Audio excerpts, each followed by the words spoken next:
கடுமையாக இவர்கள் பேரம் பேசுகிறார்கள். கூட்டணி கட்சிகளை மரள வைக்கிறார்கள். கூட்டணிக்கு தலைமை தாங்குகிறவர்களை பணிய வைக்கிறார்கள். இதுதான் கெத்து, இதுதான் மிகப்பெரிய ஆற்றல் என்கிற அடிப்படையிலே அணுகுவது தற்காலிகமானவை. கசந்து மோந்து கொள்ளக்கூடாது என்பார்கள். நல்ல நட்பை பேணி பாதுகாப்பது ஆகச்சிறந்த ஆளுமைக்கான அடையாளம். அச்சுறுத்தி மிரட்டி உன்னை விட நான் வலுவானவன் என்று வலிமையை காட்டி. மறக்காம வீடியோக்கு லைக் பண்ணுங்க, சப்ஸ்கிரைப் பண்ணுங்க. நன்றி. நம்மோடு களத்தில் உடனிருப்பவர்களையும் மன அழுத்தத்திற்கு உள்ளாக்கி அல்லது கவலையடைய வைத்து அல்லது கசப்படைய வைத்து அதிலே ஒன்றை பெறுவது, ஒரு சாதனையை செய்வது என்பது நீடிக்கிற ஒன்றல்ல, நிலைக்கிற ஒன்றல்ல. அது ஒரு நல்ல விளைச்சலும் அல்ல. இந்த அணுகுமுறை ஏற்புடையதல்ல என்பதற்காக சொல்லுகிறேன். 4 வேண்டும் என்று எழுதி கொடுத்தோம், பிறகு 3 வேண்டும் என்று வலியுறுத்தினோம், மறுபடி 2 கையொப்பமிட்டோம். திருமாவளவனுக்கு பார்கெயின் செய்ய, பேரம் பேச தெரியவில்லை. அவரை போல ஏன் இவரால் பேச முடியவில்லை, இவரை போல் ஏன் அவரால் செயல்பட முடியவில்லை என்றெல்லாம் ஒப்பீடு செய்வார்கள். நாம் பிறரோடு ஒப்பீடு செய்யக்கூடிய நிலையில் நம்மை பார்க்க வேண்டியதில்லை. நம்முடைய வழி தனி வழி என்பதைப் போல நம்முடைய அணுகுமுறை தனியான அணுகுமுறை. 2 தொகுதிகளுக்கு கையொப்பமிட்டு விட்டு நான் செய்தியாளர்களை சந்திக்கிற போது ஒன்றை சொன்னேன். நாங்கள் கேட்டு பெற்றுக் கொள்ளவில்லை. 2 தொகுதிகளை திமுகவிடம் கேட்டு பெற்றுக் கொண்டோம் என்பதை விட கலந்து பேசி பகிர்ந்து கொண்டோம் என்பதுதான் பொருத்தமானது என்று சொன்னேன். இது திமுக கொடுத்தது, விசிக வாங்கி கொண்டது என்கிற நிலை அல்ல. நாங்கள் எல்லோரும் ஒரு இடத்திலே அமர்ந்து இவ்வளவுதான் இருக்கிறது, இதிலே நாம் யார் யார் எவ்வளவு எடுத்துக்கொள்ளலாம், ஏன் திமுகவுக்கு 20 இடங்களுக்கு மேல் தேவைப்படுகிறது, ஏன் காங்கிரசுக்கு 10 இடங்களாவது தேவைப்படுகிறது, ஏன் மற்ற கட்சிகளுக்கு 2 இடங்களை பகிர்ந்து தர வேண்டிய நிலை இருக்கிறது, நம்முடைய கூட்டணியில் முரண் ஏற்படாமல் எப்படி நாம் பகிர்ந்து கொள்வது. ஆகவே இது ஒருமித்த கருத்தின் அடிப்படையில் மனமொத்து பகிர்ந்து கொண்ட ஒரு பகிர்வு முறைதான். அதை நாம் புரிந்து கொள்ள வேண்டும். வேற வழி இல்லாமல் நாம் வளைந்து நெளிந்து இதற்கு ஒப்புக்கொண்டோம் என்பதைப் போல சில விமர்சகர்கள் நமக்கு எதிரான கருத்துக்களை பதிவு செய்து வருவார்கள். அதற்கு நாம் ஒருபோதும் இடம் கொடுக்கக்கூடாது, உணர்ச்சியப்படக்கூடாது. நியாயப்படுத்தி பேசுகிறேன் அல்லது எடுத்த முடிவை சரிதான் என்று வாதிடுகிறேன் என்று யாரும் கருதக்கூடாது. 3 கொடுக்கவில்லை, அதனால் நான் கூட்டணியில் நீடிக்க மாட்டேன் என்று நாம் முரண்டு பிடிக்க முடியுமா?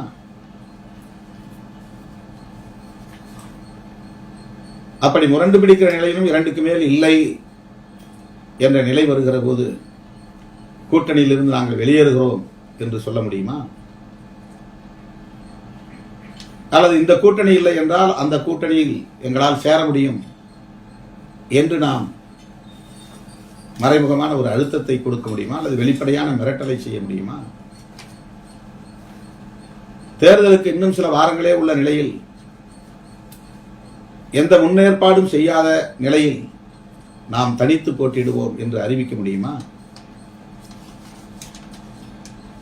தனித்து போட்டியிடுவோம் என்று ஏன் இவர்கள் துணிந்து முடிவெடுக்கவில்லை என்று சிலர் கேள்வி எழுப்புகிறார்கள். இது திமுக கூட்டணியை பலவீனப்படுத்த வேண்டும் என்கிற செயல் திட்டத்தோடு களத்தில் நிற்பவர்களின் கருத்து. அது அவர்களின் நோக்கம். அது எங்களுக்கு 3 தொகுதி கொடுக்கவில்லை என்றால் நாங்கள் அதிமுக கூட்டணிக்கு போவோம் என்றா முடிவெடுக்க முடியும்? எங்களுக்கு 3 தொகுதி கொடுக்கவில்லை என்றால் நாங்கள் தனித்து போட்டியிடுவோம் என்றா முடிவெடுக்க முடியும்? இந்த 2 ஆப்ஷன் தான்.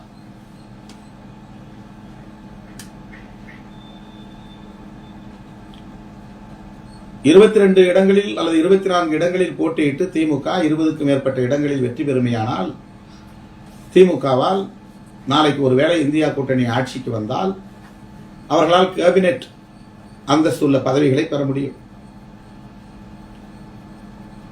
அதன் மூலம் மக்களவையிலே மாநிலங்களவையிலே அவர்களால் தாக்கத்தை ஏற்படுத்த முடியும். சில சட்டங்களை நிறைவேற்ற முடியும், சில சட்டங்களை நிறைவேற்ற விடாமல் தடுக்க முடியும். நாம் 2 இடங்களில் இருந்து 3 இடங்களாக போனாலும் கூட நம்மால் அந்த இடத்தை ஒரு கூட்டணியிலே கேபினெட் பெற்று அங்கே ஒரு தாக்கத்தை ஏற்படுத்த முடியுமா என்றால் 3 என்ற எண்ணிக்கைக்கு அந்த வலு கிடையாது. 4 என்கிற எண்ணிக்கைக்கும் அந்த வலு கிடைக்காது. அது ஒரு புறம். நமக்கு ஒரு அங்கீகாரம் கிடைக்கும் என்ற மகிழ்ச்சியை பெறலாம். மொத்தமே 40 தொகுதிகள். அதில் விடுதலை சிறுத்தைகள் 3 கேட்டால் எல்லோரும் 3 வேண்டும் என்று கேட்கிற போது கூட்டணி கட்சிகளுக்கு 20-30 தொகுதிகளுக்கு மேல் அள்ளி கொடுக்கும் நிலைதான் ஏற்படும். இப்ப கூட்டணிக்கு தலைமை தாங்கக்கூடிய திமுக அந்த இடத்திலே பலவீனப்பட்டு நிற்க வேண்டிய ஒரு சூழல் உருவாகும் என்பதால் தான் திமுக அதிலே உறுதியாக இருக்கிறது. அப்படித்தான் இதை நாம் புரிந்து கொள்ள வேண்டும். நாம் வளர்ந்துவிடக்கூடாது என்று அவர்கள் எண்ணுகிறார்கள் என்கிற விமர்சனம் ஒரு எதிர்மறையான அணுகுமுறை. தாங்கள் வலுவாக இருப்பது புதுதில்லியிலே ஒரு தாக்கத்தை ஏற்படுத்த முடியும் என்கிற அடிப்படையில் நம்மிடத்திலே உள்ள நிலைமையை எடுத்துச் சொல்வது, விளக்கிச் சொல்லுவது, வேண்டுகோள் வைப்பது என்கிற அணுகுமுறைதான் திமுகவின் அணுகுமுறையாக இருந்து வருகிறது. அப்படித்தான் இதை நாம் நேர்மறையாக புரிந்து கொள்கிறோம். ஆகவே ஒன்று அதிமுக அணிக்கு போக வேண்டும் அல்லது தனித்து போட்டியிட வேண்டும். இந்த 2 முடிவுகளை எடுத்தால் இந்தியா கூட்டணி நாம் எதற்காக உருவாக்கினோமோ அந்த நோக்கம் என்பது சிதையும் சிதறும்.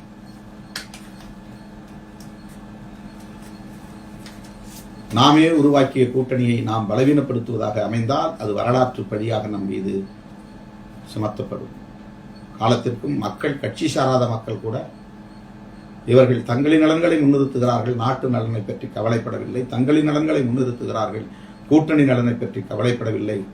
இவர்கள் சராசரி தற்குறிகளாகத்தான் இருக்கிறார்கள் என்று அறிவார்ந்த தளத்தில் உள்ள ஜனநாயக சக்திகள் எடை போடுவார்கள், மதிப்பீடு செய்வார்கள். தொடர்களே, கட்சி நலன், கூட்டணி நலன், நாட்டு நலன் ஆகிய 3ஐயும் நாம் வரிசைப்படுத்தி எழுதுகிற போது கட்சி நலனை முதன்மையாக நாம் பார்த்தாலும் கூட அது எவ்வளவு முக்கியமானதோ அதைவிட கூட்டணி வெற்றி பெற வேண்டும் என்கிற கூட்டணி நலன் பன்மடங்கு பெரிதாக இருக்கிறது. கூட்டணி நலன் ஏன் பன்மடங்கு பெரிதாக நாம் பார்க்க வேண்டி இருக்கிறது என்றால் நாட்டு நலன் அதைவிட பன்மடங்கு பெரிதாக இருக்கிறது. ஏன் நாட்டு நலன் கட்சி நலனை விட பன்மடங்கு பெரிதாக இருக்கிறது என்றால் நம் கட்சி முன்னிறுத்துகிற அரசமைப்பு சட்டத்தின் கோட்பாடுகளை பாதுகாக்கிற பொறுப்பு புரட்சியாளர் அம்பேத்கர் வகுத்தளித்த அரசமைப்பு சட்டத்தின் முகப்புறையில் சொல்லப்பட்டிருக்கிற நீதி, சுதந்திரம், சமத்துவம், சகோதரத்துவம் என்கிற மகத்தான கோட்பாடுகளுக்கு எதிராக இருக்கிற பாரதிய ஜனதாவை ஆட்சி அதிகார பீடத்திலிருந்து தூக்கி எறிய வேண்டும் என்கிற அந்த நிலைப்பாடுதான் முதன்மையானது. ஆகவே கட்சி நலன், நாட்டு நலன், கூட்டணி நலன் என்பதை அப்படியே தலைகீழாக புரட்டி போட்டு நாட்டு நலன், கூட்டணி நலன், கட்சி நலன் என்று நாம் இதை அணுகுகிறோம். அருமை தோழர்களே, இதனால் நமக்கு உடனடி பலன் கிடைக்காமல் போகலாம். இதனால் நாம் பேரம் பேச தெரியாதவர்கள் என்கிற விமர்சனங்கள் வரலாம். இதனால் நாம் அங்கீகாரம் பெற்றுவிட முடியுமா, 2ம் வெற்றி பெற்றுவிட முடியுமா என்கிற சந்தேகத்தின் அடிப்படையிலான விமர்சனங்கள் எழலாம். அருமை தோழர்களே, எல்லாவற்றையும் விட நாட்டு நலன் மிக முக்கியமானது. எனவே நான் இதற்கு உடன்பட்டேன், கையொப்பமிட்டிருக்கிறேன். இது நம் கட்சியின் மீதான நன்மதிப்பை பன்மடங்கு உயர்த்தும். சாதி வெறியர்கள் நம்மை விமர்சிக்கலாம், மதவெறியர்கள் நம்மை இகழ்ந்து தூற்றலாம், காழ்ப்புணர்ச்சி கொண்டவர்கள், நம் வளர்ச்சியை விரும்பாதவர்கள் நமக்கு எதிரான அவதூறுகளை அள்ளி இறைக்கலாம், அவர்கள் வாங்கிக் கொண்ட கூலிக்கு அவர்கள் மாரடிக்கலாம். அதையெல்லாம் நாம் பொருட்படுத்த தேவையில்லை. அறிவார்ந்த தளத்தில் உள்ள ஜனநாயக சக்திகள், கட்சி சார்பற்ற ஜனநாயக சக்திகள், முற்போக்கு சக்திகள் நம் நிலைப்பாட்டை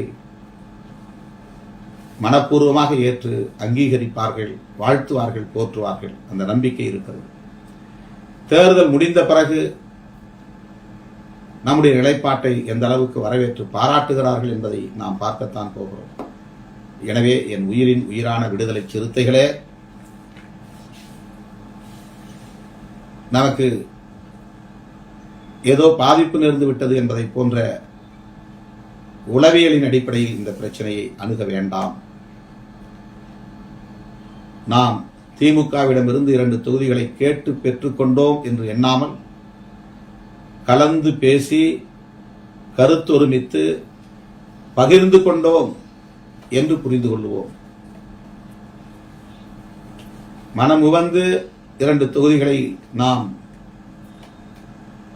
நமக்கான தொகுதிகளாக தேர்ந்தெடுத்திருக்கிறோம். 2லும் தனி சின்னத்தில் போட்டியிட்டு வெற்றி பெற்று நம்முடைய தனித்தன்மையை பாதுகாக்கப் போகிறோம் என்கிற புரிதலோடு களமிறங்குவோம்.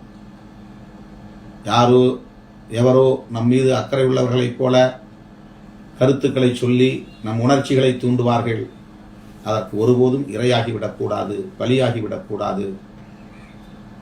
திமுகவையோ அல்லது கூட்டணி கட்சிகளையோ நாம் குறைத்து மதிப்பிடுவது, விமர்சிப்பது ஒருபோதும் ஏற்புடையதல்ல. இதை நான் உங்களின் கவனத்திற்கு அழுத்தமாக முன்வைக்க கடமைப்பட்டிருக்கிறேன். இதை உள்வாங்கிக் கொள்ள வேண்டும் என்று வேண்டுகோள் விடுக்கிறேன்.